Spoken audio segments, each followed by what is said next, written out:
सकाळी सकाळी डमरूला मी मस्त ऊन दाखवायला घेऊन गेलेले. उन्हामध्ये इतके भारी एक्सप्रेशन देत होतो आणि सकाळी सकाळी माहीत नाही त्याला काय होतं, इतकं रडत राहतो, नुसतं रडतो. मग त्याला मी मालिश करायला घेतली. मी फर्स्ट टाईम मालिश करते, मला एवढं काही जमत नाही, पण म्हटलं ट्राय करावा, तर केली कशी तरी. आणि उमेश मग त्यानंतर ॲज युजल त्याच्या कामाला गेलेला. आणि आज उमेशनेच त्याला तयार केलेलं, मस्त कपडे वगैरे घातलेले.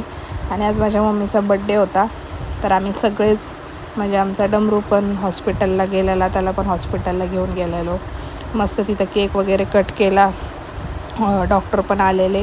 डॉक्टर पण सांगत होते काळजी कशी घ्यायची, कसं काय खायचं, कसं चालायचं फिरायचं, हे सगळं सांगत होती. मग त्यांना पण आम्ही जरासा थोडासा केक दिला, थोडासा केक दिला. आणि काय नाही, मग आजचा दिवस असाच संपला. तर सगळे कमेंटमध्ये हॅपी बड्डे मम्मी बोला. भेटूया उद्याच्या ब्लॉगमध्ये. तोपर्यंत बाय.